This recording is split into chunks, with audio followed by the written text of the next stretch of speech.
the Bud Albin round of the hallway competition, and our final presentation, since we only have 4 in this session, is going to be Revolve, and I'll let Ben take it away. Thank you, George. So I'm Ben Meinert. I'm a part-time MBA student here at UNH. I study computer engineering here at UNH as well. I'm also working on a master's in robotics engineering at WPI, and I currently work full-time as a senior systems engineer at BAE Systems in Merrimack. So before I get started, I just want to thank everyone for doing this. This has been a lot of fun. I kind of wish that I had done this in undergrad with my project, but I'm here now, and also want to thank Juan Florin for helping me out with this project. So let's get started. So because I have a very visual product, involves video, I'm going to start with my promo video, which I think you guys have seen.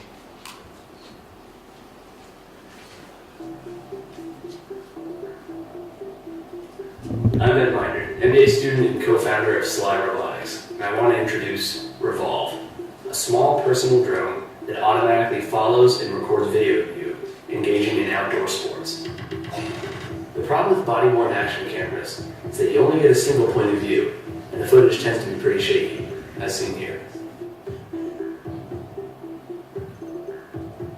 Our drone will feature an integrated high-definition camera that's optically stabilized to help get you the best shot in any condition. There are a few competing products available, like this drone here, but they cost over $1,000 and require a GoPro camera. Our integrated video solution will allow us to price the Revolve at $500, helping you turn shots that look like this into ones that look like this. Unlike the drone I'm manually flying in this video, Revolve will automatically follow you by communicating with your smartphone.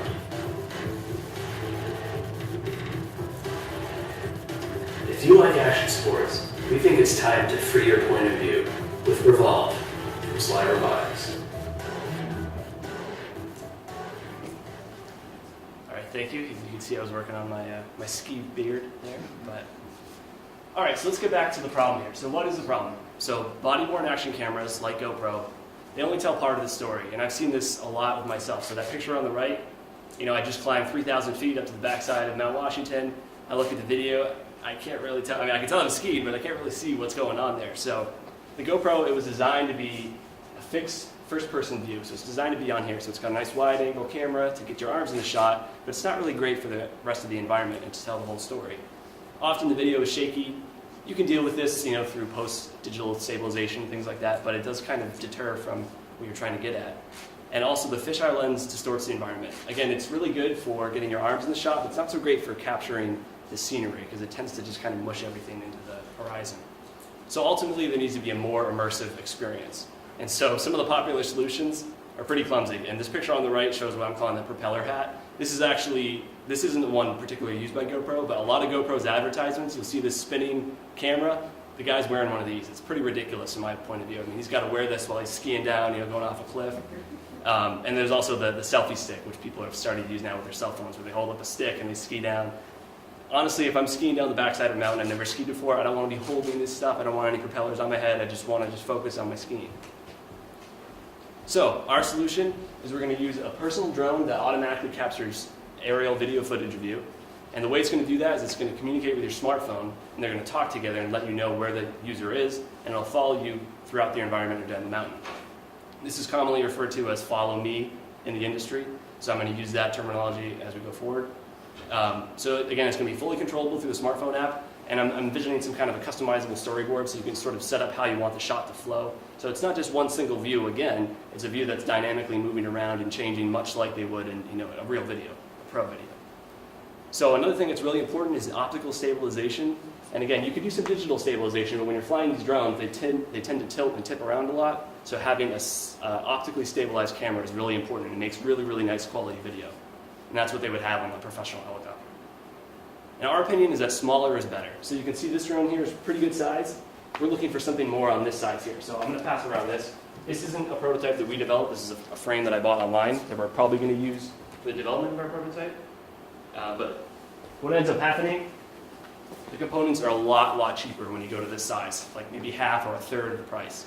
And you can get a lot of these components really cheap now through Chinese companies like Banggood or Alibaba Express, things like that. Also, we're hoping to focus on a foldable frame for easy transport and storage. I actually brought this thing in that box over there to the backwoods of Canada, you know, on an hour-and-a-half trip on a snowmobile. It was the biggest piece of equipment that I brought with me. It was kind of a pain, you know, for 10 minutes of video. And that picture right there is actually me flying it in Canada. And also, we want to focus on a rugged, weatherproof design. Excuse me. So as you can see here, and I'll pass this one around too.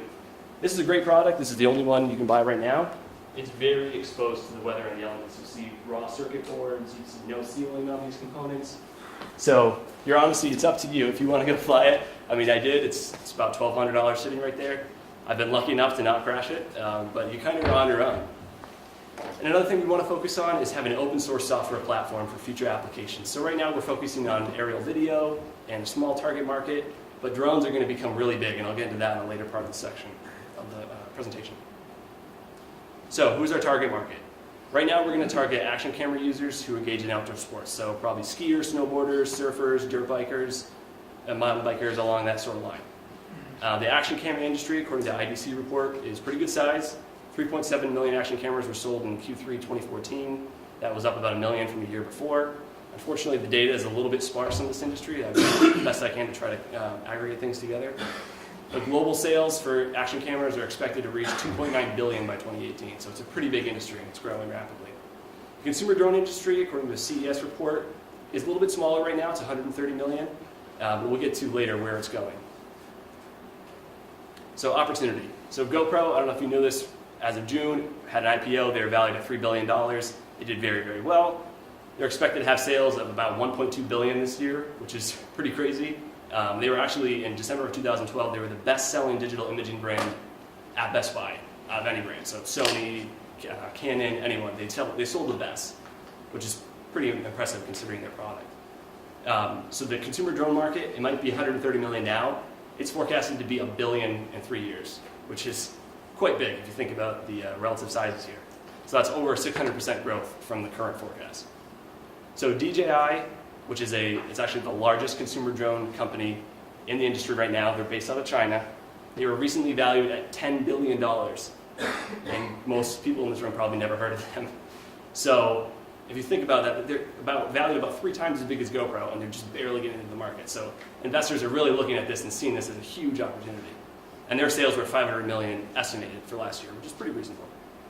There's another company no one's probably heard of, based out of California, called 3D Robotics. That's actually the one that makes this blue and black drone here. They recently released another drone follow-up to that called Solo. That was just like 2-3 weeks ago.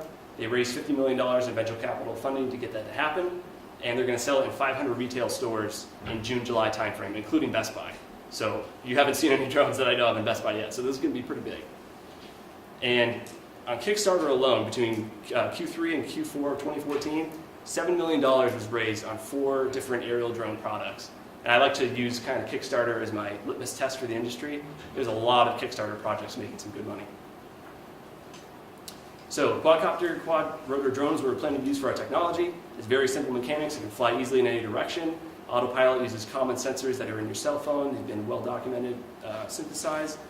We're planning on having an integrated HD camera, and what that does is it eliminates a lot of redundant hardware that exists in the GoPro. So the GoPro has a lot of features that aren't really necessary or usable while you're flying. And this is going to allow us to get into that size drone, a smaller one. And another thing we want to add, I don't want to get into the technology too much, but local altitude and positioning sensors really help these drones fly a lot better in indoor environments and outdoor environments. That one does not have it, so I can fly right into the ground and crash, game over. Competition, so in the follow me drone market, we have these competitors here. That one right there is the 3D Robotics Iris. There's 2 other ones, Hexo Plus AirDog, that just came out on Kickstarter second half of last year. They're going to be shipping later this year.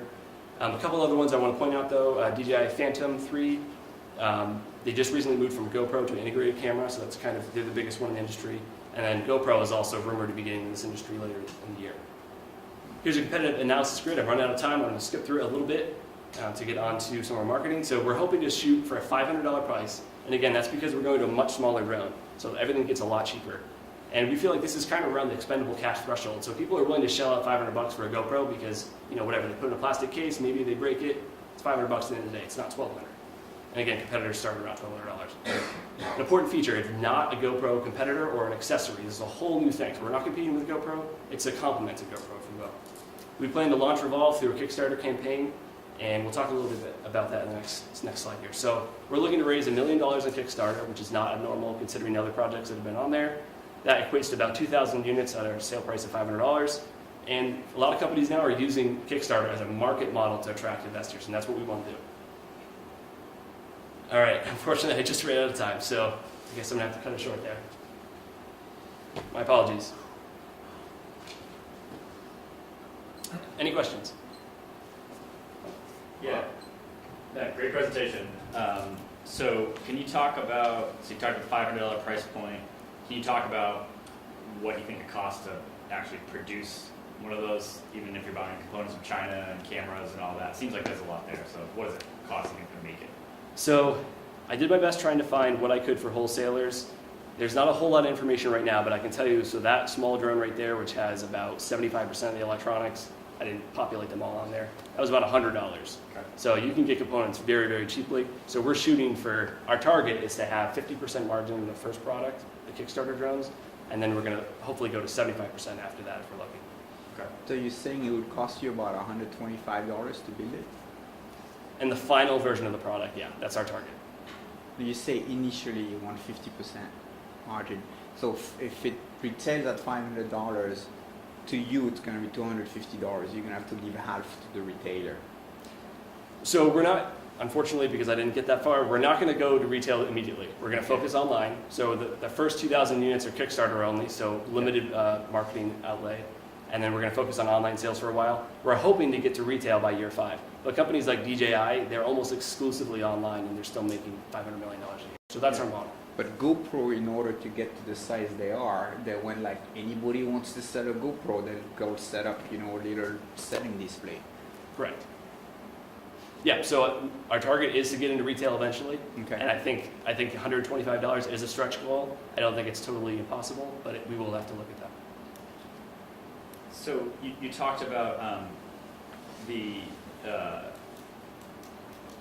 some of the algorithm, maybe you didn't quite get sort of the algorithms to the altitude, things like that. So going to a smaller drone, but being focused on action sports, do you have a concern for sort of the elements? I mean, you climbed 3,000 feet on Mount Washington, looked like it was a nice day, but what if it was 30 below and 75 mile an hour winds?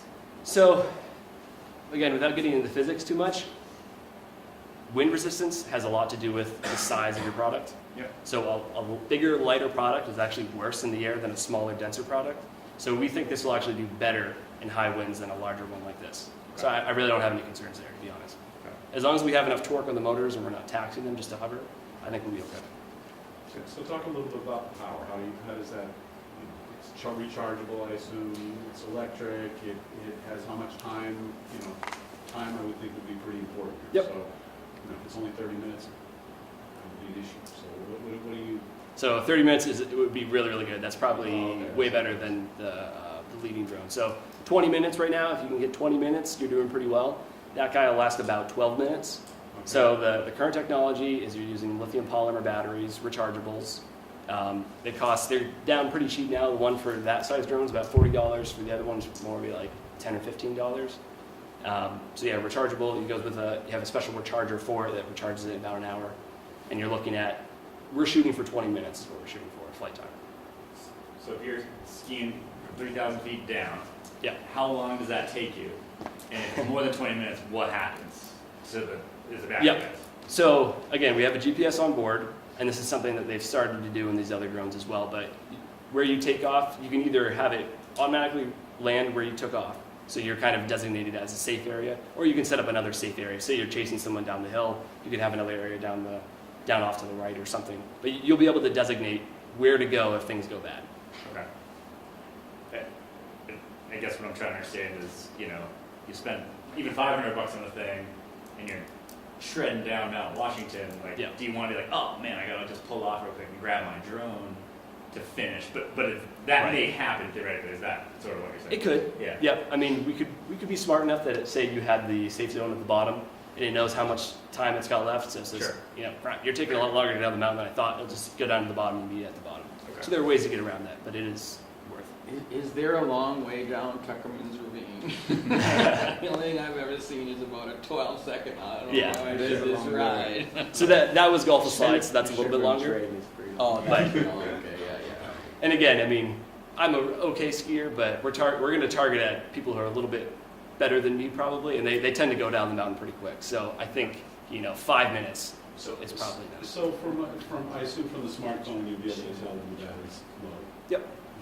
Will you be able to target other people, or is it pretty much a Right now- specific place or following the smartphone? Right now, we're going to focus on just following your smartphone, and partly for that is because there are some FAA regulations that we kind of need to be aware of. Not really regulations, but guidelines. They've kind of been hesitant to release regulations. But as long as you're focusing on yourself, you can make it. You can make the case that you're not commercializing the product or you're not involving other people. It's focused for you as a hobbyist or what have you. So with that being said, Yep. you talk about selfie stick. So those got banned like at big concert events and things like that. So what's to prevent me from going to a huge concert and saying, hey, I'm gonna bring my drone and just Yeah.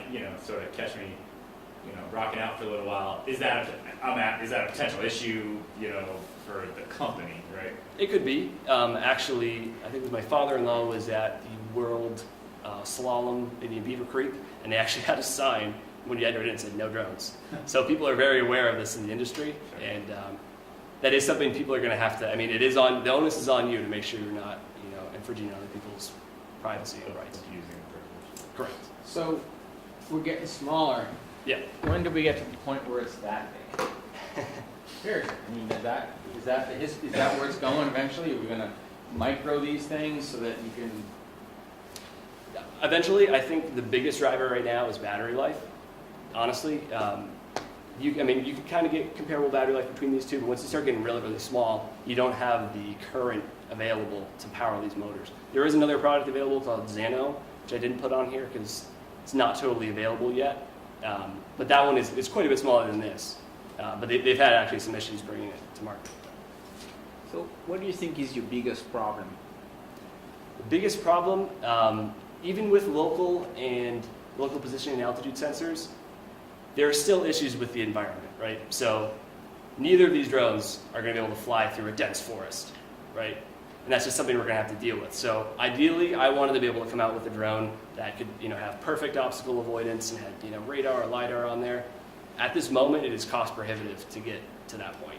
I've seen people fly drones with LiDAR on them. It's a $30,000 LiDAR, so right off the bat, it doesn't even make sense. And plus, it's huge.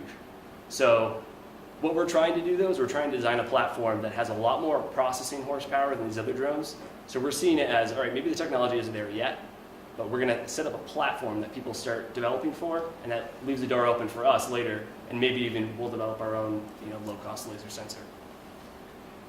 And maybe just talk about, maybe can you talk about, if you raise $1 million, I know you got some stuff with it, but take us through sort of the pieces here. How do you use it, right? Am I allowed to refer to my slides here? Yeah, please. Okay. Okay, yep, so let me go to, all right, so we had it right here, how are we gonna spend money? So we're allocating about $23,000 for development tools, prototyping equipment, software licenses, competing products, some of which I have some equipment at home. $382,000 of this we're dedicating just to development team salaries, taxes, and benefits. And I know, again, you have to have some skin in the game, right? And I've spent many, many hours and late nights working on and researching models and all those things, but I know people in the industry, I know how much they make, and I know I have to give them something if I'm going to be able to, get them to pay their families and actually attract them and get something going with any amount of steam. And then $500,000 of that is just the production of the 2,000 units, assuming a 50% margin, and then $14,000 is for a 1,000 square foot facility, maybe not necessary. I think that's part of my question, and you sort of alluded to it. Is $1 million enough to get you to that point, to have the facility you need, the type of competency you need from a staffing perspective? I mean, Yeah. Does that get you what you really need, or do you run out fast? I think it does. So the analysis that I did, we were around 1,600 units approximately for break even. But again, based on what I know of the industry, the tools that are available. So for us, for example, when we're doing a lot of prototype development, I don't want to spend time building frames. I want to buy frames and work on software, things like that. So I think there's enough out there available to get us there at $1 million. Absolutely. Okay. So, but in that case, what you're saying is you want to maybe use some existing pieces, right? Maybe even some existing softwares to get you where you need to go. But does that impact what you think the longevity of the company is from the intellectual property of developing your own platform? I don't think so. Drone platforms there's hundreds of them out there. They're pretty much the same in a lot of ways. There really needs to be a lot of time spent on the algorithm development and tracking. Because right now, this drone just basically tracks very loosely on a 2 to 3 meter error GPS. It doesn't really work. There's a lot of issues with usability here that there's a lot of data and sensor fusion that needs to go on. There's a lot of IP you can wrap around that and still get your product developed in China, I think. So the issue then for you, what you're saying on the platform side is really getting that algorithm that, you talk about following technology. Yeah. I sort of on the assumption that existed. So what you're saying, you really need to kind of develop that to make this work the way you want it. Is that fair to say?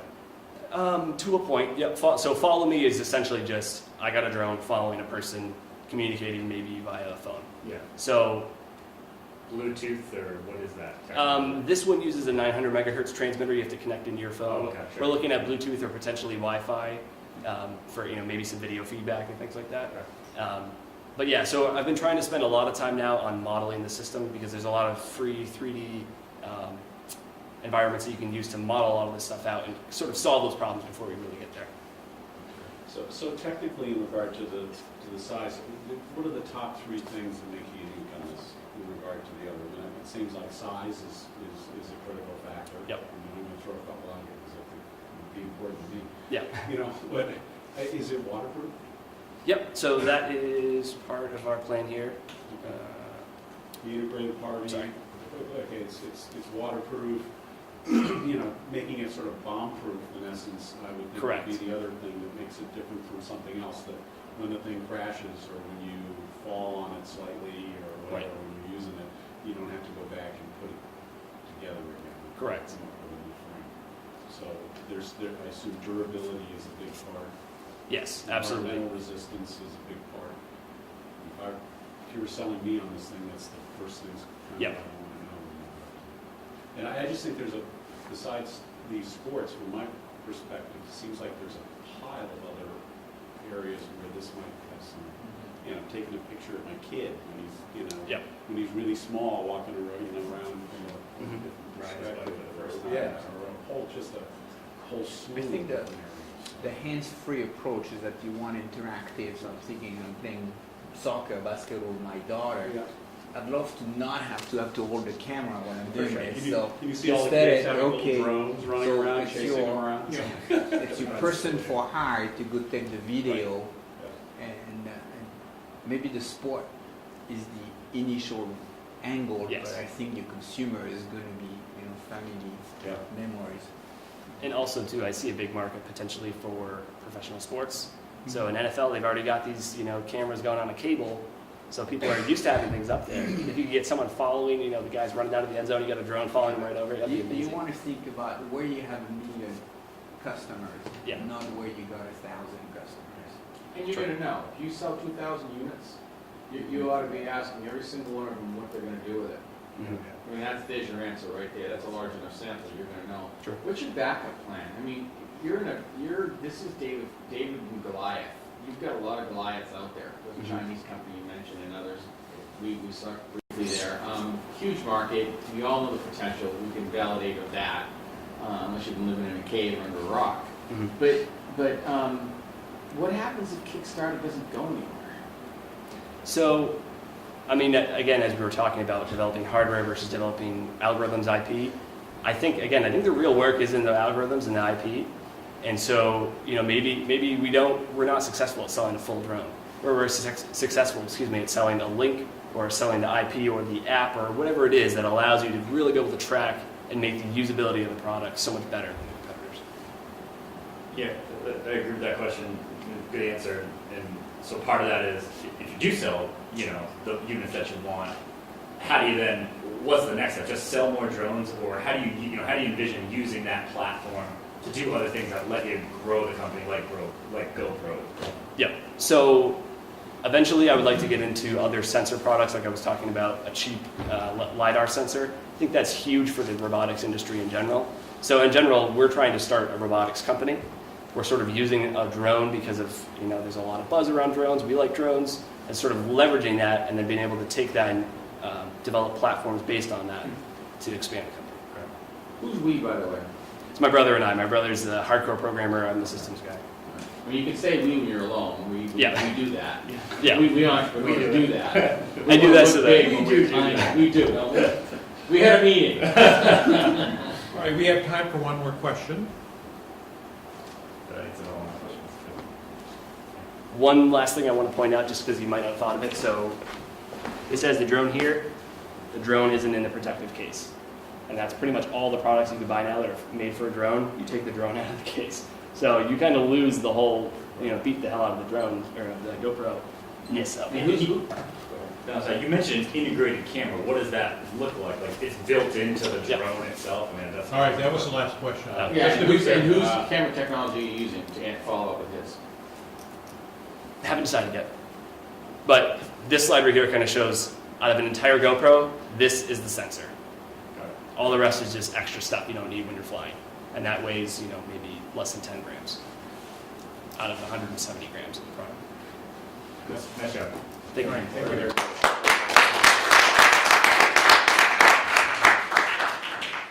Okay, this, because we had